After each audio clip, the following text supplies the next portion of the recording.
It's a chilly Tuesday here in Seoul. Hello and welcome to Business Daily. I'm Lee Ji-yoon. Let's get started with a glimpse of today's highlights. Following last week's earthquake in the city of Pohang, the government promises strengthened restoration efforts and an increased share of the 2018 budget for earthquake-related projects. We take a closer look at the recent appreciation of the Korean won against the greenback and what impact it may have on Korean exports and the economy as a whole. These stories and more coming right up.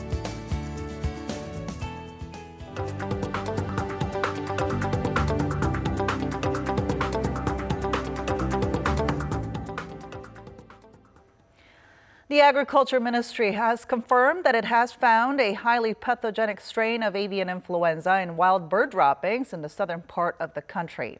It's also investigating a strain of the disease found in Gangwon-do province, where the 2018 Pyeongchang Winter Olympics will be held in just over 2 months from now. Our Won Jung-hwan starts us off. The first case of avian influenza of the winter season was confirmed Monday at the poultry farm with more than 12,000 ducks in Gochang, Jeollabuk-do province. Ducks at the Gochang farm tested positive for the highly pathogenic H5N6 strain of bird flu, causing the government to take instant measures, such as implementing a 48-hour ban on poultry transport to prevent the disease from spreading. The Ministry of Agriculture, Food and Rural Affairs also found contaminated wild bird droppings in Suncheon, Jeollanam-do province, about 400 kilometers south of Seoul. And on Monday evening, the ministry said it had also found the H5 strain in wild bird droppings in Yangyang, Gangwon-do province. Officials will check to see if the virus found in Yangyang is highly pathogenic, with the result expected toward the end of the week. The discovery in Yangyang is particularly worrisome as the city is only around 50 kilometers from some of the venues for the 2018 Pyeongchang Winter Olympics. Ministry officials are working hard to control any potential spread in Yangyang, since even less pathogenic AI strains could cause mild symptoms and may easily go undetected. Won Jung-hwan, Business Daily. And with the latest bird flu outbreak, there are growing concerns that egg prices could surge again and hurt consumers. Our Lee Ju-young has more. A string of bird flu cases are starting to break out this winter, roughly 5 months after Korea had raised the country's bird flu alert level to maximum. When a bird flu outbreak took the country by storm back in June, a tray of 30 eggs cost over $9, which is about 2 times higher than normal prices. But this time, there are worries that the price of eggs, which had just begun to stabilize, will start rising again after the government had to cull some 12,300 ducks in Gochang County just this past Saturday. The country had witnessed such outbreaks before, including one that led to the culling of over 33 million birds exactly a year ago, making it the most extensive containment effort ever carried out in Korea. The mass culling caused a shortage of eggs in the Asian nation, forcing it to import around 25 million of them from the U.S. and Spain. According to Korea Agro-Fisheries and Food Trade Corporation, while the retail price of a tray of 30 eggs had surged to roughly $8 in the beginning of this year after the bird flu outbreak last November, prices had just begun to stabilize just back in September.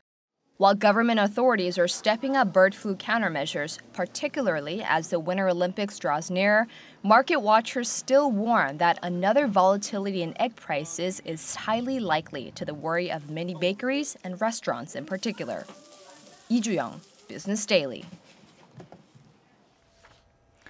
Key figures from the ruling bloc, the government, and the presidential office met this morning to draw follow-up measures against the latest AI outbreak, as well as a recent earthquake that struck the nation. Our Kim Min-ji reports. Senior lawmakers from the ruling Democratic Party of Korea and top officials from the government and the Blue House agreed Tuesday on the need to ensure the safety of the people and ease their concerns in the wake of the earthquake that hit the southeast of the country last week. The anxiety and pain of the people was much more serious than reported in the media. It's a concern as aftershocks continue and with the mercury dipping below freezing, especially for families with young children, elderly relatives, pregnant women, or those with test takers.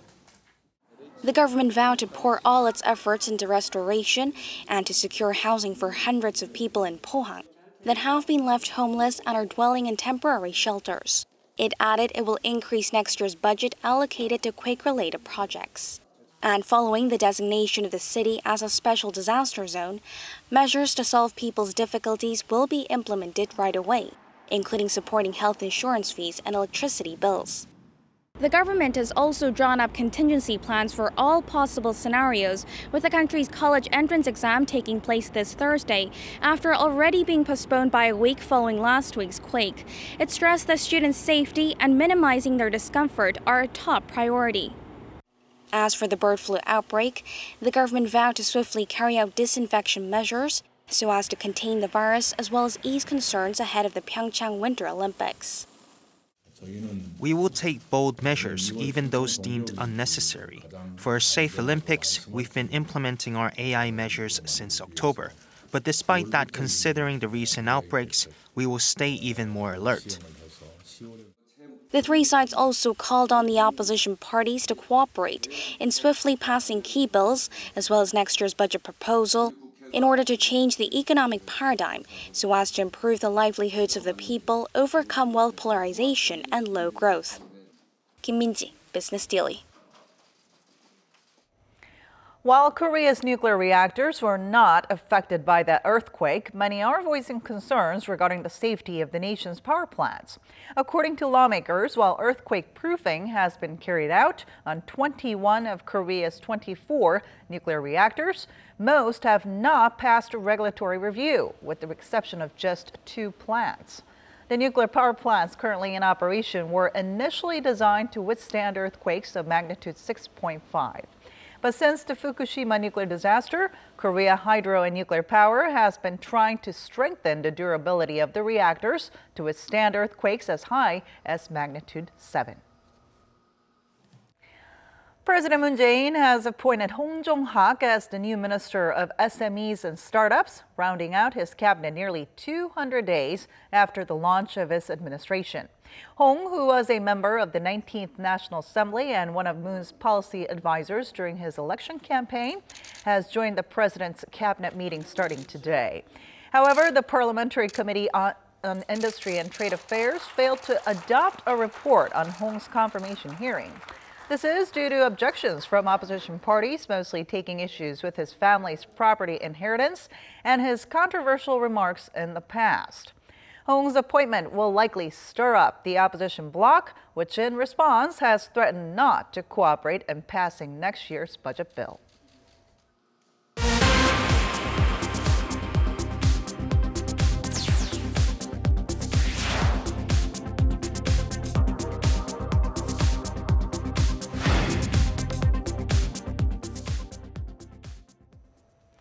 Depressing news for Korea's young people, especially those looking for a job. The proportion of young workers in Korea's job market slumped to an all-time low last month. According to data from Statistics Korea, people between the ages of 15 and 29 accounted for just 14.6% of the workforce in October. The total number of young workers also fell by 52,000 compared to a year earlier to 3.9 million. The figure has been on a decline for the past 5 months. Meanwhile, the number of workers over the age of 60 grew to nearly 4.4 million people, accounting for 16.5% of the workforce. Statistics Korea attribute the shift in employment structure to Korea's chronically low birth rate and aging population. Gone are the days of glossy brochures and long lines waiting to speak to company representatives. Using the latest technology to tackle the high youth unemployment crisis, a job fair here in Seoul is using artificial intelligence to connect firms with qualified job seekers. Our Park Hee-jun tells us more. The 2017 Leading Korea Job Festival was held at the COEX Exhibition Center in southern Seoul on Monday.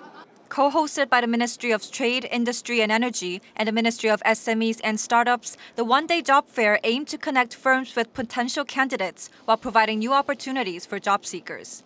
More than 100 businesses well known for their potential growth and outstanding welfare benefits participated in the event, and they were met by thousands of job seekers, mainly college and high school graduates. The festival was the first in Korea to adopt a job matching system based on artificial intelligence. Unlike past events of its kind, where there were only brief acquaintances between firms and their applicants, the new system provided in-depth advice for applicants based on big data. Each job seeker was matched with an average of 6 firms online ahead of the event and was interviewed by those firms on site. Job seekers take an online test evaluating their competency, and then the AI system recommends which jobs are suitable for them. Afterwards, the results are sent to the firms they wish to apply. The new system was especially welcomed by job seekers for its efficiency. The system allowed me to look at various firms at a glance. It also felt very efficient because I can send applications to more than one firm at once and save time. Some 5,000 job seekers were said to have applied through the AI job matching system. Those who applied through the AI job matching system but were unable to be at the venue for the on-site interview will be able to have their individual interviews until the end of this year. The fair also welcomed job seekers who wished to register for an interview on the day of the event. Park Hee-jun, Business Daily. Koreans are swiping their plastic more than ever while traveling abroad. Data from the Bank of Korea shows overseas credit and debit card purchases in the third quarter came to a fresh high of $4.39 billion.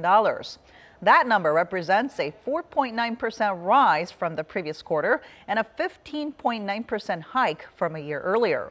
The milestone was reached as more than 7 million Koreans spent their summer holidays abroad. Meanwhile, foreigners in Korea collectively spent just $2.1 billion via credit or debit cards in the third quarter, an on-year drop of more than 23%.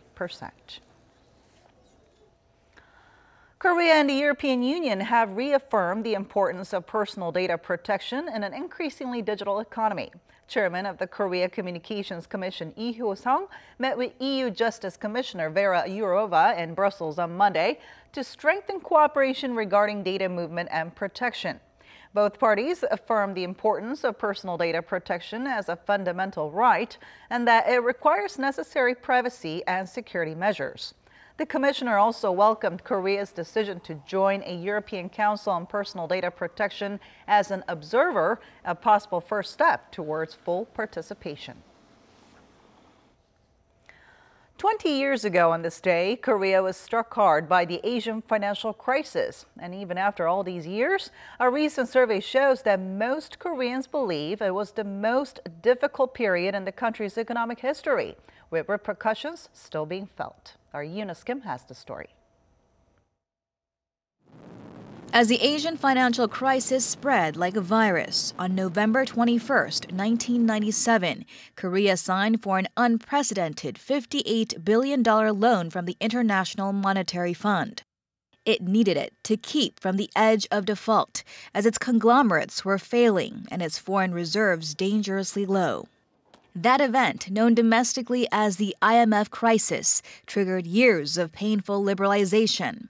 Hundreds of thousands lost their jobs, and entire industries underwent severe restructuring.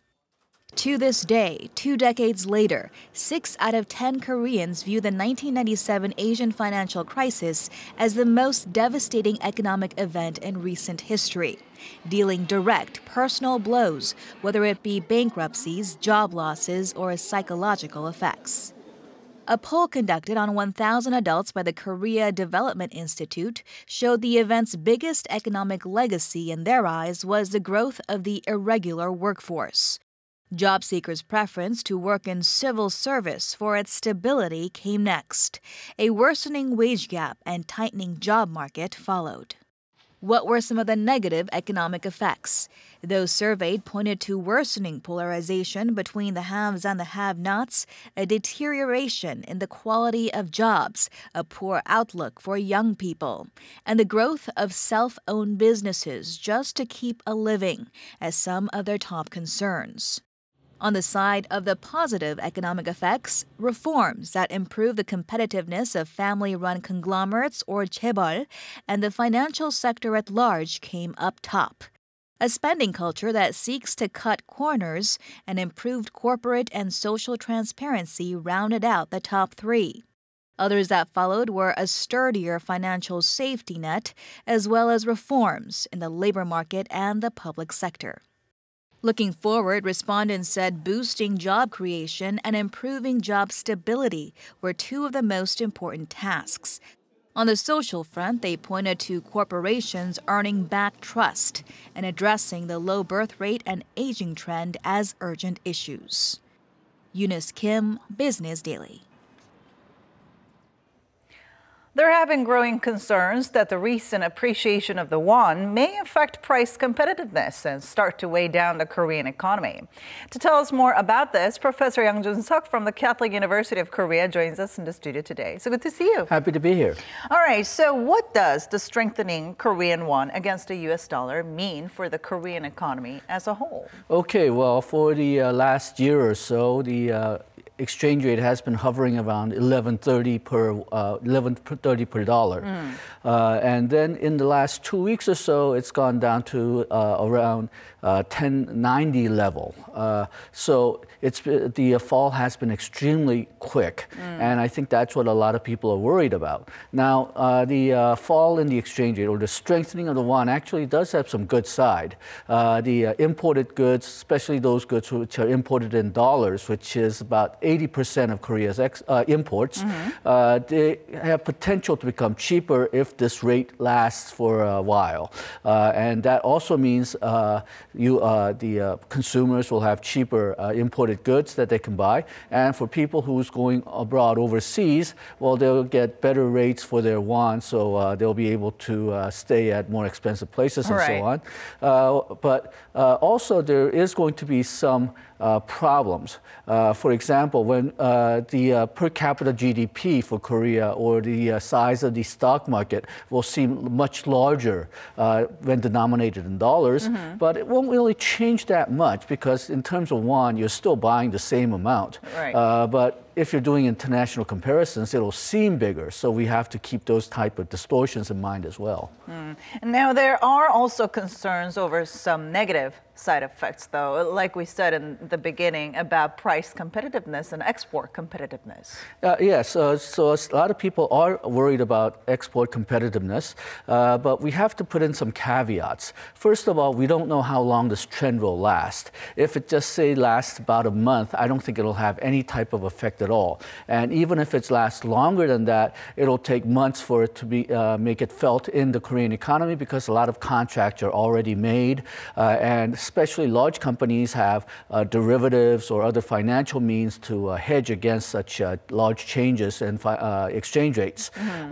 And even then, well, past experience in other countries, even if you have major fall in the value of their currency, not all of it is passed on to international customers. So for Japan, for example, during the 1980s and 1990s, they were able to use the fall in the value of yen to increase their productivity. Yes, it can become a drag in the economy, but still, to conclude that this will be a major problem, I think is a bit early.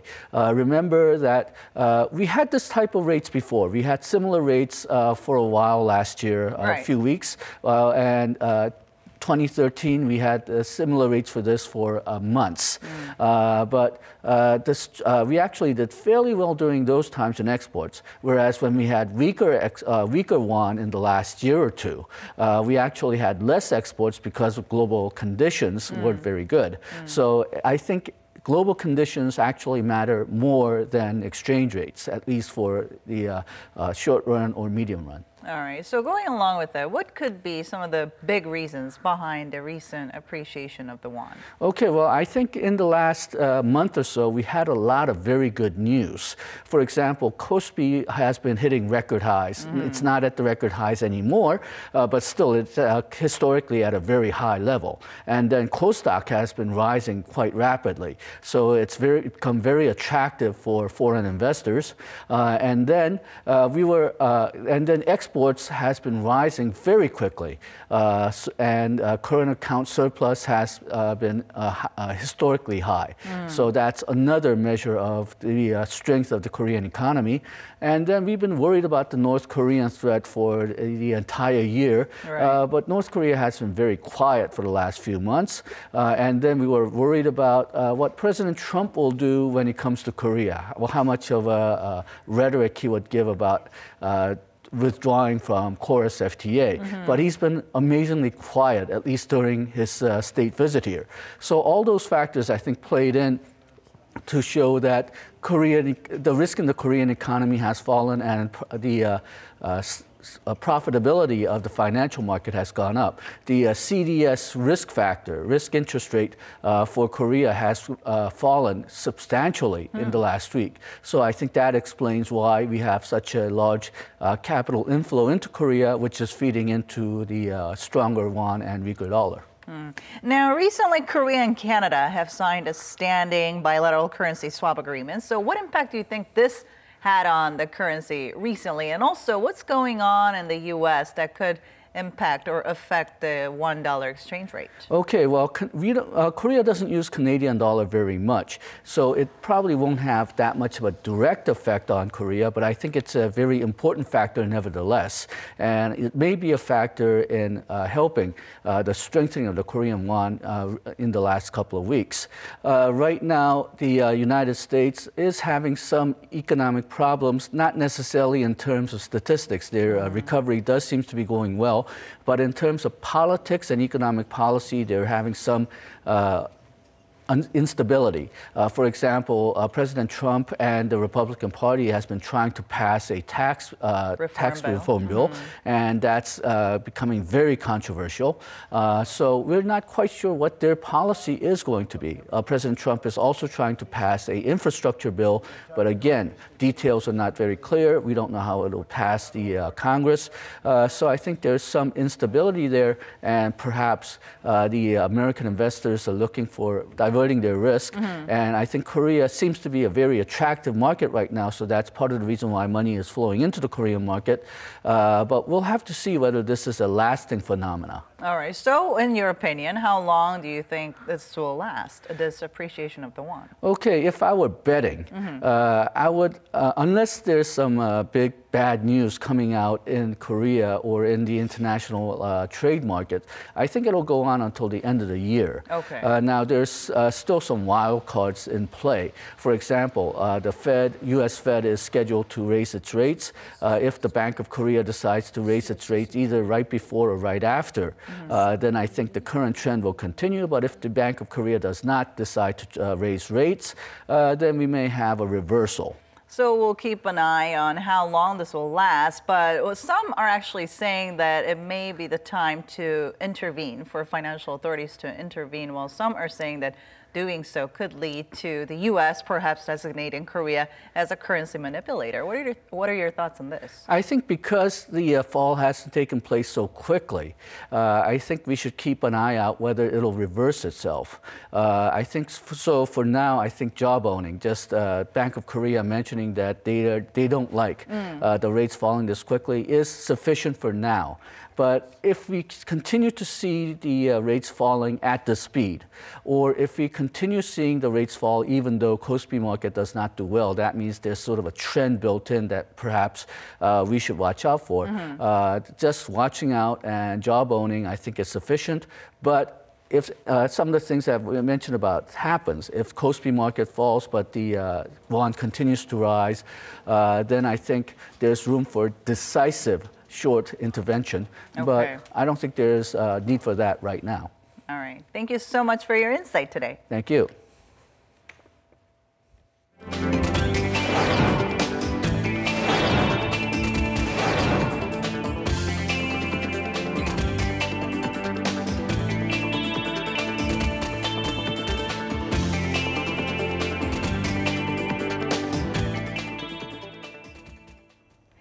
And that brings us to the end. But we'll be back tomorrow with more of the day's top business stories, so don't forget to check back with us then. Thanks for watching, and goodbye.